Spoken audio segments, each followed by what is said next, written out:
Ahora, el momento de la entrevista. En Oeste Saigón.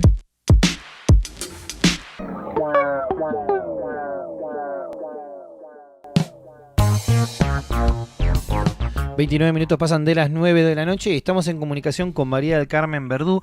...que es integrante de la Coordinadora contra la Represión Policial e Institucional... ...la CORREPI... ...que hace muchísimos años, desde la década del 90... ...que trabaja con todo lo que tiene que ver con el gatillo fácil... ...y lo que llevan adelante las fuerzas policiales y de seguridad. María del Carmen, Cristian, desde acá FM te saluda. ¿Cómo va? Buenas noches. ¿Qué tal? Buenas noches, ¿cómo están? Buenas noches. Bien, acá estábamos contando, Julieta, mi compañera, hizo un resumen un poco de lo que fueron los casos de Esteban Bellido y de... Lucas González, perdón, lo hablamos antes, Valentín Correas. Valentín Correa. Sí. Y quería arrancar primero preguntándote, ya que ustedes están hace décadas hablando de este tema, con respecto a la violencia institucional. ¿Siempre se le llamó gatillo fácil a este tema? ¿Hubo algún momento en el que ustedes empezaron a trabajarlo de otra forma?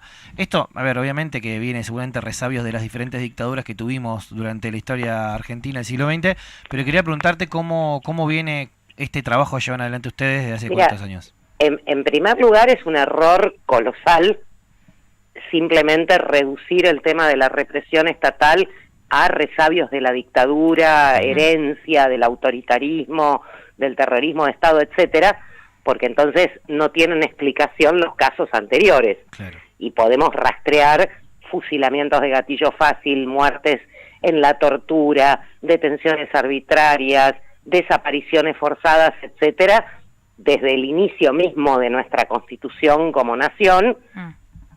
Lo que pasa es que, lógicamente, el periodo 76-83 llevó las cosas a otro nivel con el terrorismo de Estado, el genocidio, y entonces a partir del 83 parece como que, bueno, estos son cosas del pasado que no deberían repetirse, cuando en realidad pensemos en cuántos muertos, cuántos desaparecidos hubo en la represión, por ejemplo, a las huelgas de Bacena a principios del siglo XX. La Patagonia rebelde. Exactamente, o sea, tenemos infinidad de ejemplos, Cierto. infinidad de ejemplos.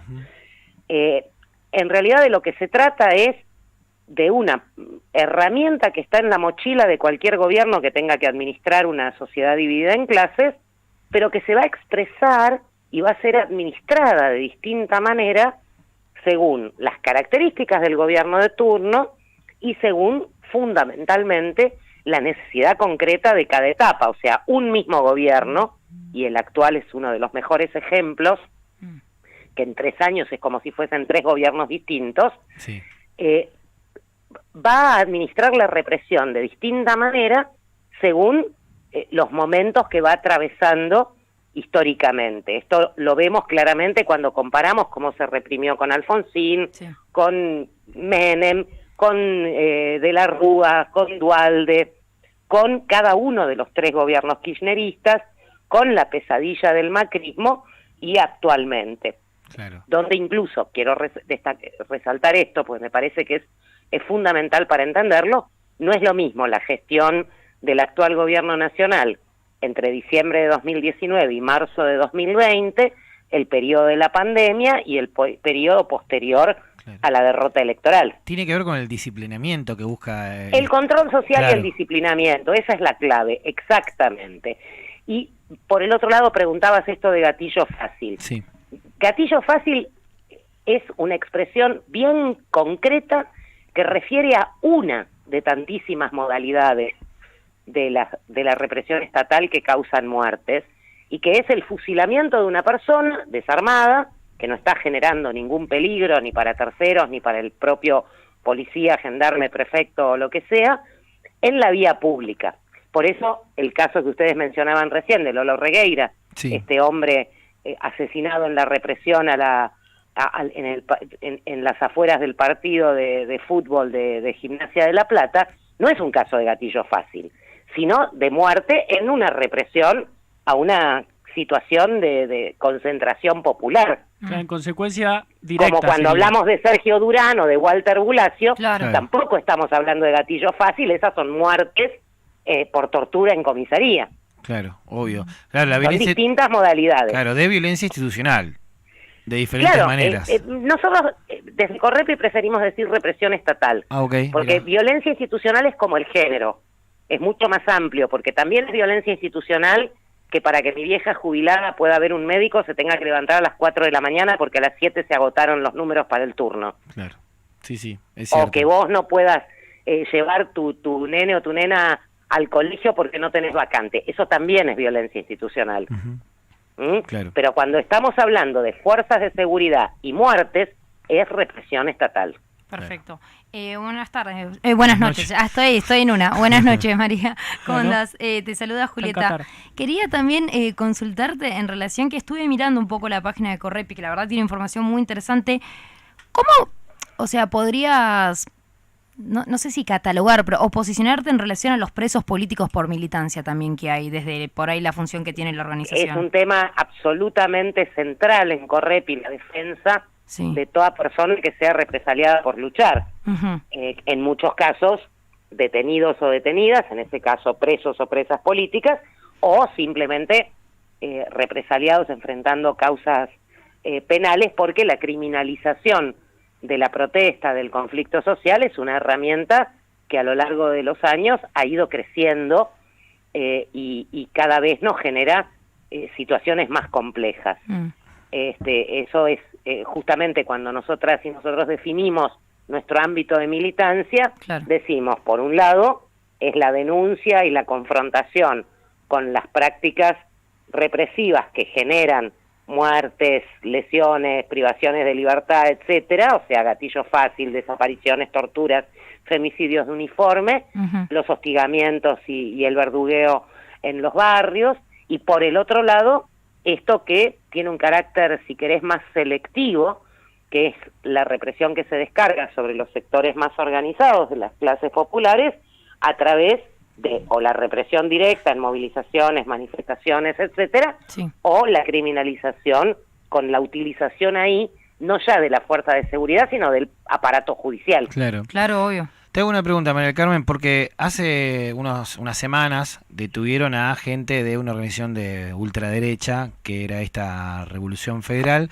Y en un esos momento, no son presos por eso, políticos, a que eso, quede claro. justamente te quería preguntar eso, porque ellos apelaron en un momento, o sus abogados, a decir que los estaban deteniendo por una cuestión de ideología política, siendo que habían atentado contra la democracia haciendo los actos que habían hecho. Quería preguntarte por qué no sería un preso político. Mira, es muy sencilla la respuesta. Preso o presa política es aquel o aquella persona que es represaliada por defender intereses populares. Si son intereses antipopulares, bien preso está. Claro, porque A ver. era un argumento que dieron, entonces quería preguntar. No, pero a ver, si estuviésemos hablando en lugar de en Argentina, en Alemania, defender ideas nazis es un delito allá. Sí, Y absolutamente. lo bien que está que sea un delito. Totalmente. Ujú. Acá viene un expresidente y te habla de razas superiores y no pasa un carajo. Sí. Sí. Sobre los políticos te quería preguntar. Ayer Perdón por el recurso académico. No, está muy bien. me parece Te sirve para dejar excelente. claro el mensaje. cada boludo habla así, obviamente. Escúchame. Como decía mi papá, hablar bien no cuesta un carajo. ¿no? Exacto. Escúchame, ayer habló Cristina y entre otras cosas habló de poner más gendarmería en el conurbano, como habían hecho con los operativos Sí. Centinela, y hace unos días vos tuiteaste también el discurso de Ritondo que hablaba de bajar la imputabilidad, o sea, volver de vuelta a esta discusión, y el punitivismo, ¿no? Quería preguntarte Sí. qué opinás Parece, sobre... parece que garpa electoralmente. Claro. Estábamos Bueno, discutiendo lo mismo. decíamos Más un rato que parece que el cierto progresismo tiene que convertirse a la derecha para ganar votos, pero la derecha no se tiene que acercar al centro para ganar votos. Entonces se está derechizando la sociedad. Mira, hay dos cosas o tres que me gustaría decir sobre esta muy acertada pregunta. Primero, parece que hay gente que no entiende que no se combate a la derecha yéndose a la derecha. Sí. Y esto es algo que realmente a mí me resulta incomprensible que suceda, pero sucede. Ujú. El Frente de Todos perdió las elecciones legislativas del año pasado precisamente porque no cumplieron todo lo que Alberto Fernández prometió el 10 de diciembre en aquel discurso que generó muchísimas expectativas, incluso desde nuestro punto de vista, cuando dijo hay que terminar con la lógica del gatillo fácil, el disparo por la espalda, ¿te acordás? Sí. Bueno, no cumplieron nada de todo eso. Está bien, hubo una pandemia, hubo una guerra, pero también hubo decisiones bien claras, como el retroceso con Vicentín, el pelotudeo con la cuestión del impuesto a la riqueza, y demás, ¿no? Y en definitiva, el costo de toda esta situación lo seguimos pagando quienes laburamos para vivir, y no quienes viven del laburo de otros y otras. Entonces, frente a esa situación, ¿qué hizo? Derechizó toda su gestión. El mejor ejemplo, más claro, más evidente, fue el reemplazo en el Ministerio de Seguridad de la Nación de Sabina Frederick, que venía bien orientada con algunas iniciativas que, si bien no eran suficientes, sí eran útiles y necesarias, como la derogación de los protocolos Bullrich, y que terminó ahora de vuelta con Aníbal Fernández, con su prontuario que nos llevaría 3 o 4 programas recordar, pero basta con decir Mariano Ferreira para que entendamos de qué estamos hablando. Sí. O el propio Massa como ministro de Economía.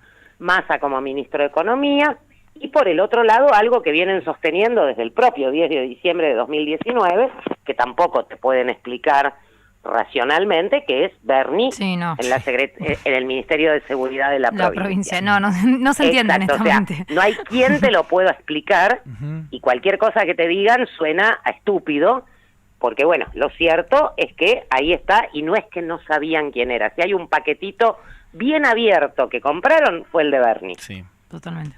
Obvio. Y lo defienden a capa y espada. Sí, incluso absolutamente todos. Perdón, haciendo declaraciones a veces en contra del propio Alberto Fernández, o sea, no es que tampoco decís, bueno, adopta la corre por derecha Bullrich. Sí, obvio. Es tristísimo, pero es real. Una sombrilla es un elemento peligroso en una playa. No, claro, no. Es tremendo. Cuando el que anda haciendo acrobacias con el helicóptero es él. Sí, no. Entonces, indudablemente, ese es el primer problema. A la derecha no se la combate con más derecha. Todo lo contrario. En segundo lugar, lo que vemos muy claramente en estos 3 años de gobierno del Frente de Todos es que justamente esta falta de decisión política de llevar adelante y cumplir con las tareas que inicialmente se propusieron, propagandizaron y por las que muchísima gente los votó, al retroceder permanentemente y destruir esas expectativas, lo único que están haciendo es fomentar el crecimiento de esa derecha, que además hoy tiene todavía una expresión más de derecha, más reaccionaria, que hace 15, 20 años era completamente marginal. Y hoy te saca 15 puntos de la ciudad. Y hasta gana elecciones. Sí. No es un dato menor, chicos. No, totalmente. Para nada. ¿Y el tercer punto? Y en tercer lugar, lo que nos parece desde Correpi es que, a ver, cuando hablamos de todo el conjunto de políticas represivas estatales, hablamos de algo que, como les decía al principio, es propio del sistema capitalista y por lo tanto no lo vamos a poder resolver a fondo mientras mantengamos este sistema de organización político y social y económica. Ahora, eso no quiere decir que no haya una cantidad de medidas que de tomarse podrían reducir notablemente la letalidad de las fuerzas en la calle. Ayer Cristina, cuando habló en La Plata, habló del gatillo fácil, mencionó el caso de Lucas González, mencionó incluso el caso de San Miguel del Monte, provincia de Buenos Aires, policía bonaerense de Kicillof, y planteó esto de tenemos que solidarizarnos con las víctimas, con las familias, más allá de los partidos, etcétera. Pero al mismo tiempo te dice tenemos que sacar más gendarmes a la calle. Sí. Entonces, ahí tenés una autocontradicción, porque si vos revisás, por ejemplo, vamos estrictamente al caso de la ciudad de Buenos Aires. porque esto de sacar los gendarmes a la calle, no sé de dónde los quieren sacar porque ya están en la calle. Sí, sí, en el sur de O la sea, ciudad están no sé por actualmente. qué barrio circula Cristina que no los ve. Sí, sí, Soldati, Yo los Bajo veo todos Flores los están, días. por ejemplo. Los veo todos los días. Sí, Pero sí. concretamente un dato que surge de la página del mapa de la policía Ujú. de la ciudad de Buenos Aires. Si vos entrás al mapa en la parte donde está el plano de la ciudad y te marca los casos de gatillo fácil, vas a ver que están mucho más concentrados en los barrios del norte de la ciudad que en el sur. Entonces uno mira eso y diría, bueno, se reprime más a los más ricos que a los más pobres. No, lo que pasa es que los del sur no es la policía, sino que es la gendarmería. O prefectura como en la Comuna O 4 la en su momento. prefectura, Claro. exactamente. Ujú. Si vos agregás a eso la plantillita de puntitos con los casos de prefectura y gendarmería, ahí se te pueblan los barrios del sur. Sí, sí. Y ni hablar del conurbano, donde, insisto, esto de Cristina diciendo hay que traer los gendarmes al conurbano y sacarlos de la Patagonia, hay que sacarlos de la Patagonia y sacarlos del conurbano, Claro. que es otra historia. A llevarlos a las fronteras. O sea, Mira, yo siempre digo, yo tengo 64 años. ujú. Cuando yo era chica, para ver un prefecto tenías que ir al río y para ver un gendarme tenías que ir a la frontera. Claro. Claro. Sí, sí. Hoy salgo a la esquina de mi casa y tengo uno de cada color en cada esquina. Que nunca sabes a quién corresponde. Mal. Y después pasa incluso que hay lugares donde se pisan entre fuerzas competencias. diferentes y nadie se hace cargo. Entonces, No, no es que nadie se hace cargo, nadie se- peor. Peor. Peor. Porque, y esto sobre todo en provincia, Sí. la interna entre gendarmería y policía bonaerense en los barrios Enorme. ha causado un montón de muertes. Claro. Porque se empiezan, o sea, el gendarme que lo sacan y lo mandan a Fiorito, a Moreno, a donde sea, el tipo ve pasar la caja. Dice, ¿por qué yo no? Mm, Entonces empiezan a meterse en el negocio. claro. Sí. La bonaerense no va a alargar el negocio. O la federal o la de la ciudad, vale para todos, ¿no? Pero pongo Sí, el sí. ejemplo concreto de provincia de Buenos Aires.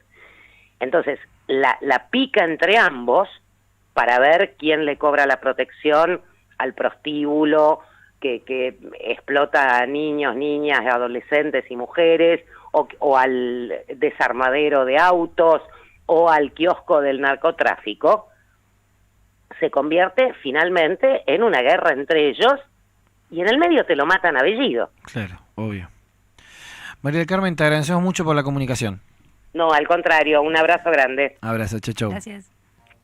María del Carmen Verdú es integrante y titular de la Coordinadora contra la Represión Policial e Institucional, la CORREPI, que trabaja, como decía ella, en lo que es los casos de represión estatal. En vivo, los viernes de 21 a 23. En diferido, toda la semana. Seguinos en todas las redes como @oeste Saigón. Periodismo del conurbano.